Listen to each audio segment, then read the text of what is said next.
गौतम बुद्ध के मठ का यह नियम था कि उनका कोई शिष्य जब भी कभी बुद्धत्व को प्राप्त कर लेता तब उसे कहा जाता कि एक दिशा में चले जाओ और आसपास के जो लोग हैं उनका ज्ञान वर्धन, उनकी जो आत्मा और चेतना जागृत करने का प्रयास करो और उनको सद्मार्ग पर लाना है। उनका एक शिष्य था जो 6 साल से मठ में रह रहा था और तपस्या कर रहा था। एक दिन वह परेशान हुआ और सोचने लगा कि मेरे गुरुदेव ने मुझे आदेश क्यों नहीं दिया। इसी बात पर नाराज होकर वह गौतम बुद्ध के पास गया और कहने लगा कि मेरी तपस्या में ऐसी क्या कमी रह गई? क्या मैंने ज्ञान अर्जित नहीं किया और अब तक आपने मुझे आदेश नहीं दिया कि जाकर किसी दूसरे जगह पर अपना ज्ञान बांटो? और क्या मैंने बुद्धत्व प्राप्त नहीं किया है? तभी गौतम बुद्ध ने शिष्य से कहा, सुनो, तुम्हें थोड़ा और समय लगेगा, यही समय बिताओ।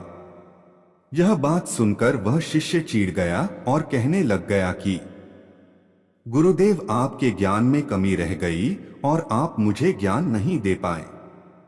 गौतम बुद्ध को लगा कि ये समझेगा नहीं और कहा, ठीक है, कल सुबह पूर्व दिशा में एक गांव है, वह जाना और वहां से भिक्षा लेकर आना और अपना पूरा दिन वही बिताना और कोशिश करना कि वहां के लोगों को थोड़ा सा ज्ञान बांटना और आकर मुझे बताना कि अनुभव कैसा रहा। वह शिष्य बड़ा खुश हुआ और उसको लगा कि अब तो बात बन गई, अब मुझे आदेश मिल गया। और वह दूसरे दिन सुबह पूर्व दिशा की उस गांव में चला गया और शाम में जब वापस आया तो हाथ में पट्टी बंधी थी और हाथ पैरों पर चोट निशान थे। ये देखकर गौतम बुद्ध ने उस शिष्य से पूछा कि ये क्या हाल कर लिया? तब उसने बताया कि आपने मुझे कैसे गांव में भेज दिया और वहां पर जब मैंने भिक्षा मांगी तो लोग मुझे डांटने लगे और भगाने लगे। एक व्यक्ति सिर्फ वहां पर मुझे भिक्षा दी, वो भी जमीन पर फेंक कर, और कहा कि ले जाओ इसको। इतने बुरे गांव में आपने मुझे ज्ञान बांटने के लिए भेजा, अब आप मुझे कल किसी और गांव भेज देना, मैं जाकर के ज्ञान वहां देकर आता हूं। गौतम बुद्ध यह सुनकर थोड़ा मुस्कुराए और उन्हें तो पता था कि ये कुछ कर नहीं पाएगा और कहा कि ठीक है, अगले दिन तुम किसी और गांव जाना, लेकिन एक दिन के बाद जाना और एक दिन मठ में रुके रहना है। अब की बार गौतम बुद्ध ने अपने दूसरे शिष्य को उस गांव में भेजा जहां अपने उस शिष्य को भेजा था, और शाम में जब वह शिष्य वापस लौटा था तो उसकी भी हालत वही थी और हाथ पैरों में चोट लगी और पट्टी बंधी हुई थी। गौतम बुद्ध ने पहले वाले शिष्य के सामने दूसरे शिष्य से पूछा कि हुआ क्या था। तब उसने कहा कि जिस गांव में आपने मुझे भेजा था वह के लोग बड़े भोले भाले हैं, भिक्षा दे नहीं रहे थे और एक व्यक्ति ने मुझे जमीन पर फेंककर भिक्षा दी और मैंने उसे स्वीकार कर लिया और उसे आशीर्वाद दिया कि तुम्हारा कल्याण हो। तो वह व्यक्ति चौंक गया और कहने लगा कि आप गजब के इंसान हो, मैं आपको जमीन पर फेंककर भिक्षा दी और आप मुझे कल्याण हो का आशीर्वाद दिया। तब मैंने उसे कहा कि मैं अपना कर्तव्य निभाऊंगा और आप भी बड़े दानी हैं और आपने मुझे भिक्षा दी है। उसके बाद में जब वह से निकल रहा तब मैंने देखा कि एक बच्चा बीमार था और मैं जंगल में गया तब वहां से जड़ी बूटी लाने, और जब मैं लौट रहा था तब कुछ लोगों ने मुझे पकड़ लिया और पूछने लगे कि यह जड़ी बूटी कहाँ लेकर जा रहा हूँ। तब मैंने उनसे निवेदन किया कि मुझे छोड़ दो, एक बीमार छोटे बच्चे की मदद करनी है, और तब उन्होंने मुझे छोड़ दिया।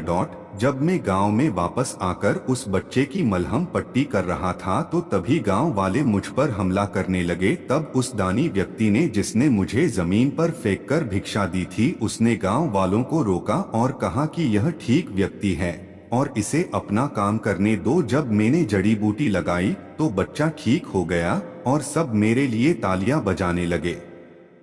सभी गांव वाले कहने लगे कि कल फिर आएगा गुरुदेव, मुझे कल फिर उस गांव में भेजिएगा, क्योंकि वह बड़े ही भोले लोग हैं, समझते नहीं है, बस प्यार बहुत है और अब की बार कोशिश करूंगा कि थोड़ा प्यार और उनके पास पहुंचाने का और ज्ञान उन तक पहुंचाने का। वो सब ज्ञानी तो लेकिन बस जब अनजान व्यक्ति से बात करने में डरते हैं।